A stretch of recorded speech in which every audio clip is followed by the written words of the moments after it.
नमस्कार, आप देख रहे हैं सत्य हिंदी और मैं हूं आपके साथ कृति सिंह। आइए रुक करते हैं इस वक्त की बड़ी खबरों की ओर। अमेरिकी राष्ट्रपति डोनाल्ड ट्रंप ने कहा है कि फिलहाल ईरान में अमेरिकी सेना भेजना समय की बर्बादी होगा और वो अभी इस विकल्प पर विचार नहीं कर रहे हैं। एनबीसी न्यूज को दिए इंटरव्यू में ट्रंप ने कहा कि ईरान पहले ही बहुत कुछ खो चुका है, उसकी नौसेना और कई सैन्य क्षमताएं खत्म हो चुकी हैं।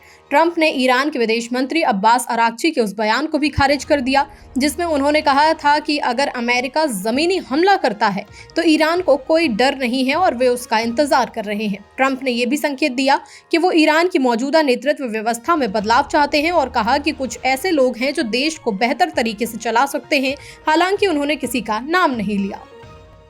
युद्ध के पहले 100 घंटे में अमेरिका का खर्च $3.7 अरब, हर दिन करीब $891 मिलियन खर्च हो रहे हैं।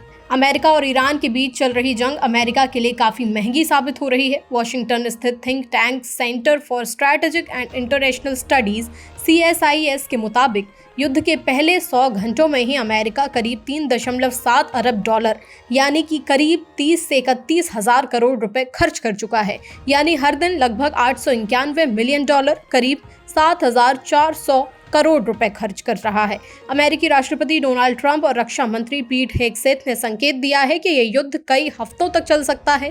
ऐसे में अमेरिकी रक्षा विभाग को मौजूदा बजट से ज्यादा पैसे की जरूरत पड़ सकती है। CSIS का कहना है कि शुरुआत में एयर स्ट्राइक महंगी पड़ती है क्योंकि इसमें हाईटेक हथियार इस्तेमाल होते हैं। हालांकि बाद में सस्ते हथियारों के इस्तेमाल से खर्च कुछ कम हो सकता है, लेकिन कुल लागत फिर भी काफी ज्यादा रहने वाली है।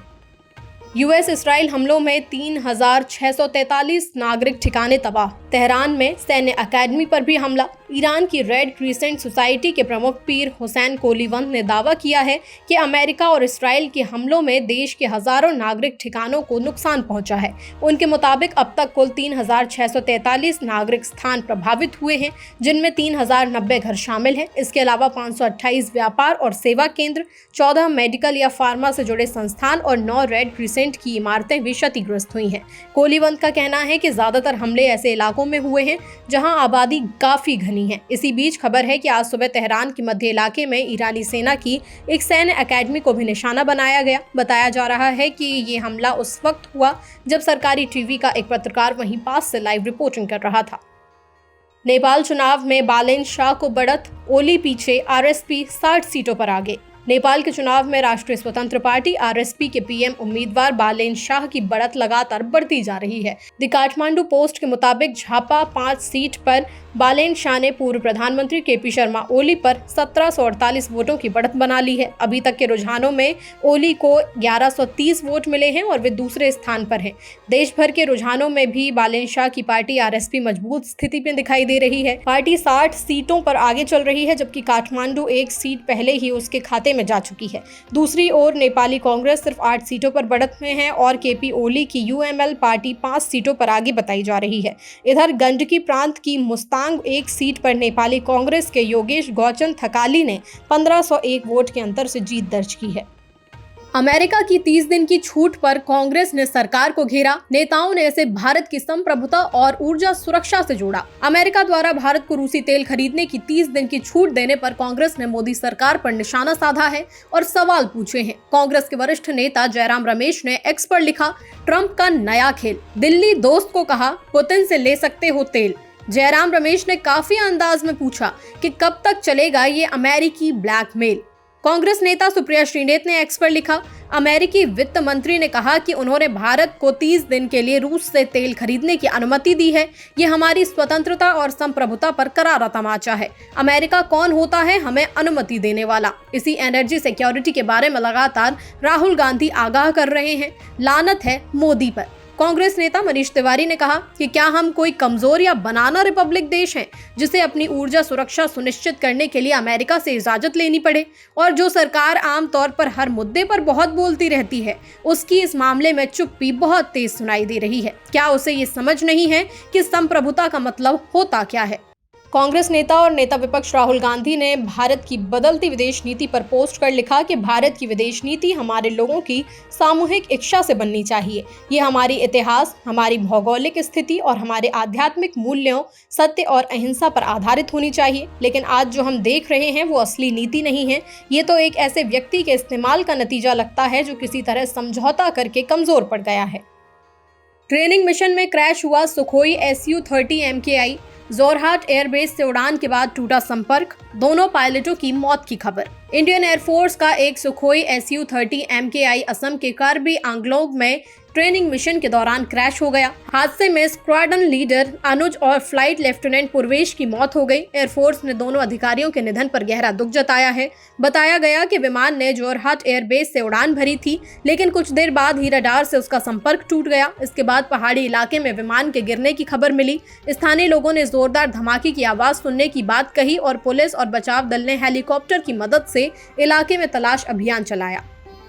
कर्नाटक में बच्चों के लिए सोशल मीडिया बैन, 16 साल से कम उम्र वाले नहीं कर सकेंगे इस्तेमाल। कर्नाटक में अब 16 साल से कम उम्र के बच्चों के लिए सोशल मीडिया इस्तेमाल पर प्रतिबंध लगा दिया गया है। राज्य के मुख्यमंत्री सिद्धरामैया ने बजट सत्र के दौरान विधानसभा में इसकी घोषणा की। उन्होंने कहा कि बच्चों में मोबाइल और सोशल मीडिया के बढ़ते इस्तेमाल से कई तरह के नकारात्मक असर देखने के लिए मिल रहे हैं, इसलिए ये कदम उठाया गया है। इस फैसले के साथ कर्नाटक देश का पहला राज्य बन गया है जिसने बच्चों के लिए सोशल मीडिया पर बैन लगाया है। वहीं गोवा, महाराष्ट्र और बिहार जैसे राज्यों में भी इस तरह के प्रतिबंध पर चर्चा चल रही है। बजट भाषण में मुख्यमंत्री ने यह भी बताया कि बेंगलुरु में इंडियन इंस्टीट्यूट ऑफ साइंस के तहत इंडियन स्पेस रिसर्च ऑर्गेनाइजेशन के सहयोग से रोबोटिक्स और AI इनोवेशन जोन बनाया जाएगा ताकि टेक्नोलॉजी सेक्टर को बढ़ावा मिल सके। इसराइल ने कब बनाई खामेनेई को खत्म करने की योजना? इसराइल ने अब किया खुलासा। इसराइल के रक्षा मंत्री इसराइल काट्स ने ये बड़ा खुलासा करते हुए कहा कि ईरान के पूर्व सुप्रीम लीडर अली खामेनेई को खत्म करने की योजना पिछले साल नवंबर में ही बना ली गई थी। उनके मुताबिक उस समय प्रधानमंत्री बेंजामिन नेतन्याहू के साथ एक खास सुरक्षा बैठक में ये लक्ष्य तय किया गया था। शुरुआत में ये ऑपरेशन 2026 के बीच में करने की योजना थी, लेकिन ईरान में बढ़ते घरेलू तनाव के बाद इसे जल्दी अंजाम दिया गया। बताया गया कि इस रणनीति की जानकारी यूनाइटेड स्टेट्स को भी दी गई थी। रिपोर्ट के अनुसार यह हमला ऑपरेशन रोरिंग लायन और एपिक फ्यूरी के शुरुआती घंटों में किया गया। अमेरिका के राष्ट्रपति डोनाल्ड ट्रंप का कहना है कि मैं एक बार फिर से इस्लामिक रिवॉल्यूशनरी गार्ड कॉर्प्स, सेना और पुलिस के सभी सदस्यों से अपील करता हूं कि वे अपने हथियार डाल दें। अगर वे ऐसा नहीं करते तो मारे जाएंगे। अब समय है कि आप ईरान की जनता के लिए खड़े हों और अपने देश को वापस लेने में मदद करें। हम आपको सुरक्षा देने के लिए तैयार हैं। अगर आप ये प्रस्ताव स्वीकार करते हैं तो आपको माफ़ी और सुरक्षा मिलेगी, लेकिन अगर नहीं मानेंगे तो निश्चित मौत का सामना करना पड़ेगा। हम दुनिया भर में मौजूद ईरान के राजनयिकों से अपील करते हैं कि वे शरण लें और हमारे साथ मिलकर एक नया और बेहतर ईरान बनाने में मदद करें। अमेरिका ये सुनिश्चित करेगा कि भविष्य में जो भी नेता बने, ईरान, अमेरिका या अपने पड़ोसी देशों के लिए खतरा न बने। मध्य पूर्व में बढ़ते तनाव के बीच चीन ईरान से बातचीत कर रहा है ताकि कच्चा तेल और कतरी गैस लेकर जाने वाले जहाज स्ट्रेट ऑफ हॉर्मुज से सुरक्षित गुजर सके। ये जानकारी रॉयटर्स ने गुमनाम सूत्रों के हवाले से दी है। दरअसल इसराइल, यूनाइटेड स्टेट्स और ईरान के बीच चल रहा संघर्ष अब 7वें दिन में पहुंच गया है, जिससे इस अहम समुद्री रास्ते के आसपास सैकड़ों जहाज फंसे हुए हैं। दुनिया के करीब 20% तेल और गैस की सप्लाई इसी रास्ते से होती है। इसलिए तनाव बढ़ने के साथ ऊर्जा की कीमतों में भी तेज उछाल देखने के लिए मिल रहा है। वहीं ब्लूमबर्ग और रॉयटर्स के जहाज ट्रैकिंग डेटा के मुताबिक चीनी होने का दावा करने वाला एक तेल टैंकर गुरुवार को इस स्ट्रेट से गुजरा। मध्य पूर्व में बढ़ते तनाव के बीच ईरान पर बहरीन की राजधानी मनामा में हमला करने का आरोप लगा है। बहरीन के गृह मंत्रालय के मुताबिक ईरान ने एक होटल और 2 रिहायशी इमारतों को निशाना बनाया।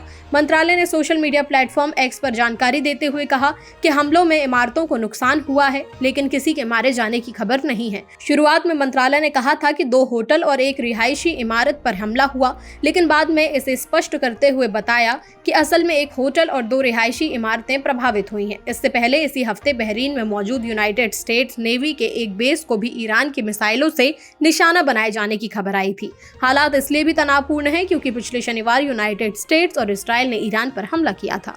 इसराइल की सेना ने पुष्टि की है कि उसके लड़ाकू विमान तेहरान में एक नई हमलों की लहर चला रहे हैं।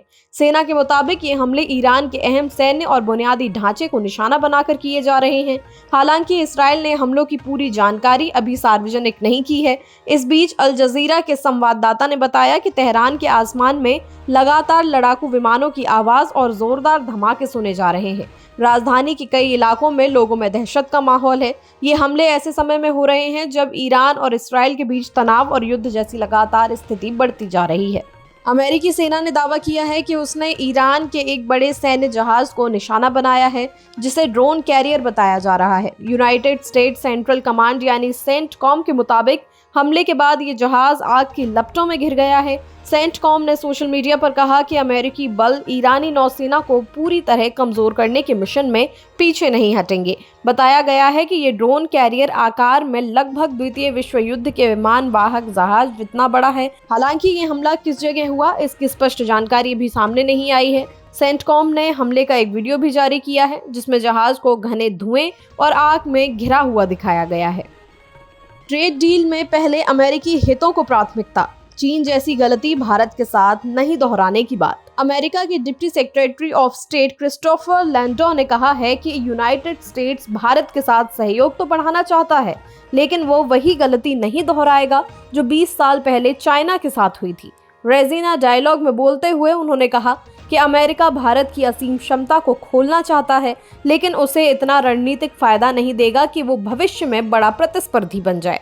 उन्होंने ये भी कहा कि इंडिया की ऊर्जा जरूरतों को पूरा करने में अमेरिका मदद करेगा, खासकर पश्चिम एशिया संकट और स्ट्रेट ऑफ हॉर्मुज में तनाव के बीच। लैंडो के मुताबिक भारत अमेरिका ट्रेड डील भी लगभग अंतिम चरण में है और इससे दोनों देशों को फायदा होगा। फिलहाल के लिए इतना ही। देश दुनिया की बड़ी खबरों के लिए देखते रहिए सत्य हिंदी।